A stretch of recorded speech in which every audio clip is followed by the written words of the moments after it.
Hola, ¿qué tal, maestros, maestras? Bienvenidos a su canal Ateneo Educativo. Les habla su amigo y compañero el profesor Alejandro Parra Bley. Y continuamos, maestros, maestras, en esta serie donde estamos abordando qué es el proceso de mejora continua que nos va a llevar a la construcción de nuestro programa de mejora continua de nuestro centro educativo. En el video anterior, en el video número 1, si no lo has visto, maestro, te invito a que lo veas. Revisamos las características de este proceso.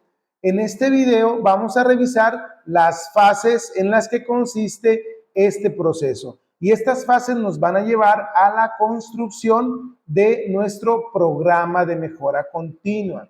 El programa de mejora continua es el instrumento que recoge el proceso de mejora de nuestra escuela, ¿de acuerdo? Entonces, como tú ves en pantalla, tenemos proceso de mejora continua y cuando hablamos de las fases en las que se estructura un programa de mejora, debemos entender que la primera fase es la fase del diagnóstico socioeducativo. Y tenemos aquí en pantalla, maestro, que el proceso de mejora continua contiene 6 fases.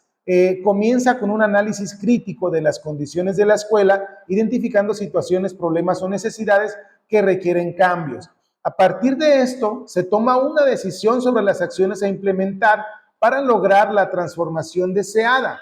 Posteriormente, se lleva a cabo la ejecución de las acciones acordadas, seguida de una revisión constante para evaluar lo realizado, identificar dificultades y hacer los ajustes necesarios. Finalmente, se valoran los logros y se comunican estos logros que se han alcanzado. Entonces, maestro, maestra, el proceso de mejora continua se constituye a partir de 6 fases. Estas fases nos van a llevar, como te decía hace un momento, nos van a llevar a la construcción de un instrumento que recoge este proceso, que es el programa de mejora continua. Entonces, iniciamos con esta primera revisión acerca de las 6 fases, ya lo mencionó aquí de manera muy general. Tenemos este gráfico, este pequeño espiral, donde la primera fase o la primera etapa o el primer momento tiene que ver con la lectura de la realidad que nos va a llevar a realizar un diagnóstico. Este diagnóstico nos va a arrojar un resultado, una serie de problemáticas que las vamos a priorizar, que las vamos a focalizar, que las vamos, digámoslo así, a desmenuzar y a elegir a algunas de ellas. Las vamos a focalizar en determinados contextos para atender determinados ámbitos y a partir de ahí hacemos una planeación. La planeación, obviamente tú sabes, maestro o maestra, no es el hilo negro, no estamos inventando nada, no estamos descubriendo nada, sino que se trata de establecer objetivos, metas, acciones, tiempos responsables, recursos. En ese sentido se va a construir nuestro programa de mejora. Entonces tenemos la fase de diagnóstico, la fase de planeación, la fase de implementación, que es donde se ejecuta lo que se planteó.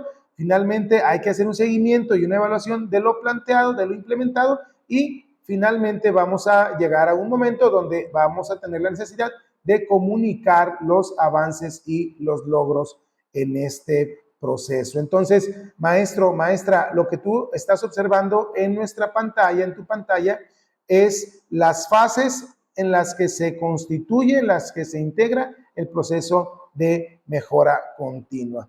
Vamos a iniciar con lo que corresponde, tú puedes ver en pantalla, a la lectura de la realidad y el diagnóstico socioeducativo. El diagnóstico socioeducativo es la fase inicial del proceso de mejora continua, donde se analiza la realidad del contexto social y educativo en un lugar y tiempo específico. Su objetivo es identificar y cuestionar las condiciones que afectan a la labor docente, indagando en las causas de los problemas identificados para comprender su origen y naturaleza para estructurar una estrategia de atención. Entonces, la fase inicial de nuestro programa de mejora continua es la lectura de la realidad a partir de un diagnóstico. Ustedes saben que los diagnósticos se instrumentan a partir de técnicas y herramientas que nos permiten recoger información.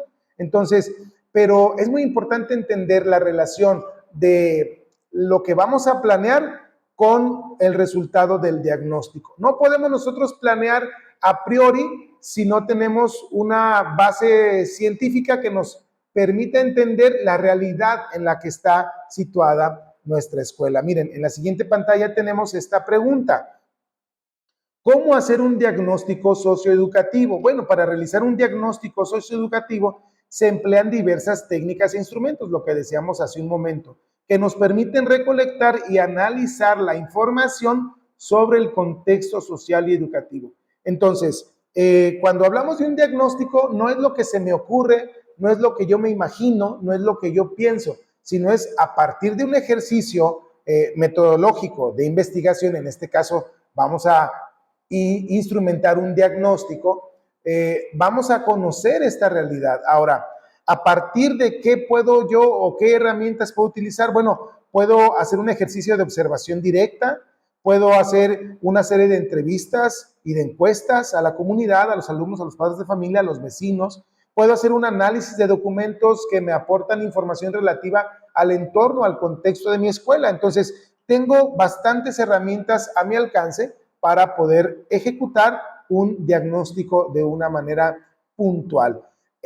Además, maestro o maestra, del diagnóstico que tú ya hiciste en tu aula como parte de tu proceso de tu asignatura. Entonces, además tenemos estos instrumentos de Mejoredu que nos permiten tener un pulso más cercano acerca de los aprendizajes de nuestros alumnos. Pero este diagnóstico socioeducativo no se limita al tema de los aprendizajes de nuestros alumnos. Tiene que ver, pero también nos amplía la visión en relación a la cotidianidad de nuestros alumnos con sus familias y lo que ellos viven en este contexto que finalmente afecta al interior, a la dinámica de nuestra escuela. Entonces, en ese sentido, maestro o maestra, tenemos pues que el diagnóstico nos va a proporcionar esta información. Ahora, una vez que tenemos, ya realizamos el diagnóstico, nos van a arrojar ciertos resultados. ¿En dónde vamos a canalizar estos resultados? Mira, tenemos aquí en pantalla lo siguiente. Ámbitos del diagnóstico socioeducativo. Para los propósitos de este documento, a todas las dimensiones que la escuela analiza en su lectura de la realidad y que concreta en el diagnóstico socioeducativo, les denominaremos ámbitos. Atención, decíamos, no se trata de hacer dos diagnósticos, sino de integrar la información que se obtiene de la lectura de la realidad y tomar decisiones en dos campos de acción. Atención, en dos campos de acción. ¿Cuáles son esos dos campos de acción? Lo que decíamos. Uno es mi programa analítico, donde ¿qué? Donde a partir del diagnóstico visualizo problemáticas que las voy a atender desde el ámbito pedagógico, desde el ámbito del aula. Ahí yo selecciono contenidos y PDAs para atender esta problemática que detecté en mi diagnóstico. Pero cuando hablamos del programa de mejora continua, vamos a ver que estas problemáticas las vamos a percibir o las vamos a localizar en un mapa más amplio. No solamente el aula, sino más amplio. Ustedes van a ver el siguiente gráfico. Miren, este gráfico nos habla de por lo menos 4 contextos o 4 escenarios. Tenemos un primer escenario que tiene que ver con lo nacional y lo internacional. Tenemos un ámbito o un contexto comunitario, tenemos un contexto escolar y tenemos un contexto finalmente de aula. Una vez que nosotros ya realizamos, fíjate bien, maestro, observa con detalle este documento. Una vez que nosotros ya realizamos nuestro diagnóstico, vamos a determinar de esa información, resultado de nuestro diagnóstico, qué escenarios, qué ámbitos vamos a atender. Es muy importante entender que nuestro programa de mejora continua no va a poder atender todas las problemáticas que resulten en nuestro diagnóstico. Eso es muy importante decirlo, porque ustedes van a ver por qué luego nos saturamos de trabajo que no se va a realizar, que no se va a poder implementar, porque estamos atendiendo muchos ámbitos, muchos escenarios, abrimos muchos frentes, y en el programa de mejora continua se nos invita a que nosotros focalicemos por lo menos 2 o 3 ámbitos en los cuales vamos a centrar nuestra atención y vamos a trabajar. Para ello, maestros, bueno, tenemos que considerar lo siguiente: sugerencias para la identificación y selección de los ámbitos. Primero, ubicar los ámbitos, como les decía, que son relevantes para la escuela, el aula y la comunidad. Analizar los ámbitos seleccionados, recabar la información necesaria, integrar una narrativa que dé cuenta de la situación de la escuela. Aquí, ojo, esta narrativa, ¿a qué se refiere, maestros, maestras? Bueno, se refiere a que una vez que nosotros tenemos el resultado de nuestro diagnóstico, ya focalizamos los ámbitos, hagamos un texto que narre la problemática de nuestra escuela. Un texto con palabras muy concretas, muy sencillas, que de alguna manera cualquier persona que lo pueda leer entienda la problemática que nosotros hemos concluido que tenemos en nuestra escuela a partir de este ejercicio de diagnóstico. Entonces, esta parte de la narrativa es muy importante. Y una vez que ya tenemos esta narrativa, vamos a tener que hacer un ejercicio de priorización de problemáticas. Como decía yo hace un momento, no podemos atender todas las problemáticas que vamos a encontrar en nuestro diagnóstico. Vamos a priorizar, vamos a determinar prioridad 1, prioridad 2 y prioridad 3 para enfocarnos de manera adecuada, de manera pertinente y generar nuestro programa de mejora continua. Entonces, maestros, ya estamos observando en pantalla las diferencias que tenemos entre el programa analítico y el programa de mejora continua. Repito, en el programa el programa analítico, tenemos que contextualizamos los contenidos y los PDA para atenderlos en el aula. A partir del diagnóstico, ubicamos contenidos y PDAs y agregamos un codiseño, si fuera necesario, para atender estas problemáticas desde el aula, desde lo pedagógico. Pero el programa de mejora continua de nuestra escuela, pues habla de ámbitos que tienen que ver, además de lo áulico, con la gestión de nuestra escuela en medio de una comunidad. Entonces, en ese sentido tenemos estas diferencias. Ahora, maestros, vamos a priorizar problemáticas. ¿Cómo lo vamos a hacer? ¿A partir de qué? Bueno, te presento aquí 3 aspectos a considerar a la hora de establecer prioridades en tu programa o en tu proceso de mejora continua. Pregunta número 1. ¿La escuela puede atender las problemáticas con los recursos que cuenta? Esto es muy importante, maestro, porque luego todos los problemas son culpa de la autoridad gubernamental, del ayuntamiento, del presidente, del gobernador, del alcalde, de la policía, de la Guardia Nacional, de los padres de familia, que son unos X, Y o Z. No, aquí vamos a enfocarnos en problemáticas que la escuela pueda atender. ¿La problemática la puede atender la escuela? ¿Sí o no? ¿Es el ámbito de su competencia? ¿La escuela puede atender esa problemática? Fíjate qué interesantes preguntas, porque esto nos van a llevar a verdaderamente hacer una priorización de problemáticas de acuerdo a las posibilidades de respuesta de la escuela. Por ejemplo, ¿será responsabilidad de la escuela la seguridad pública de la comunidad? Pues naturalmente que no. La escuela puede gestionar, puede solicitar ante el ayuntamiento, puede hacer la petición de vigilancia, pero no depende de la escuela. La escuela no tiene un cuerpo de seguridad. En ese sentido, nosotros tendríamos que implementar o que estructurar prioridades de acuerdo a lo que la escuela sí puede atender. La siguiente pregunta: ¿la problemática requiere de una planeación con objetivos, metas y acciones a mediano y a largo plazo? No vamos a planear cómo resolver la fuga de agua que nos está dando lata ahorita ahí en el baño y tenemos ahí una fuente de agua y para intervenirla hay que hacer un plan, maestro. No, ahí hay que intervenir de manera directa, de manera concreta. Las problemáticas que nosotros vamos a integrar en nuestro programa de mejora continua tienen que ver con una estructura que nos permita establecer objetivos, metas y acciones a mediano y a largo plazo. En ese sentido, tenemos que integrar nuestro programa de mejora. Y por último, la problemática afecta el aprendizaje y desarrollo integral de las y los estudiantes. Es decir, esta problemática que nosotros detectamos tiene que ver, ya detectamos que tenemos una problemática de venta de drogas cercana a la comunidad escolar. ¿Afecta a nuestros alumnos? Sin duda que afecta. Ahora, ¿está en nosotros ir y quitar al que vende estas sustancias? Ahí, pues naturalmente que no, porque estamos hablando de una cuestión de seguridad, pero sí podemos abordar esta problemática de adicciones desde el aula, ¿de acuerdo? Entonces, en ese sentido, maestros, es esta pregunta. ¿Afecta sus trayectorias educativas?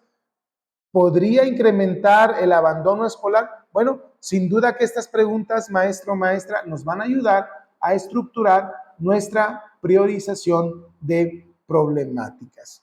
Ahora, maestro, ¿quién va a hacer todo esto? Pues el comité de planeación y evaluación. Recordemos que el comité no es el que va a hacer todo el trabajo, coordina el trabajo que a partir del Consejo Técnico Escolar se estructura en comisiones, quienes hacen una cosa, quienes hacen otra cosa y quienes hacen otra cosa. En ese sentido, esto es muy importante y quiero enfatizarlo ya para concluir. El programa de mejora continua, el diagnóstico, la planeación, la implementación y el seguimiento son situaciones que se deben de diseñar desde el centro escolar.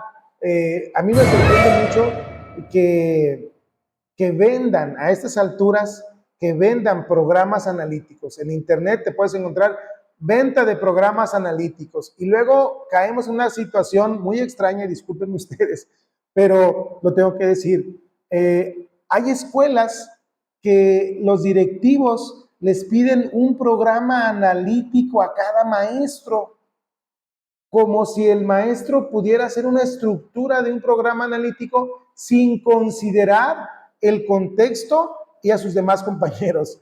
Es decir, el programa analítico y el programa de mejora continua se construyen en colectivo. De otra manera, maestros, es muy complejo porque pues no vamos a poder abordar con la pertinencia del caso todas estas situaciones. Entonces, imagínense que una sola persona sea la encargada para hacer diagnóstico, planeación, implementación, y luego en un centro educativo, por ejemplo en secundaria, fase 6, tenemos cerca de 80, 70, 90 maestros. ¿Nos van a entregar 90 programas analíticos? ¿Nos van a entregar 90 programas de mejora continua? No. Este documento, como el programa analítico, es un documento que se debe de construir en colectivo por escuela, uno por escuela, maestros.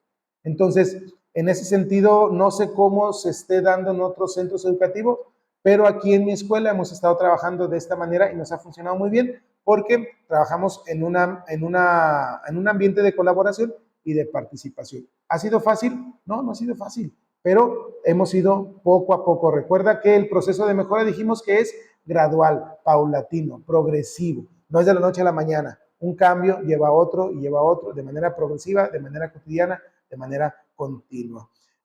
Bueno, maestro, maestra, te agradezco que hayas llegado hasta el final de este video.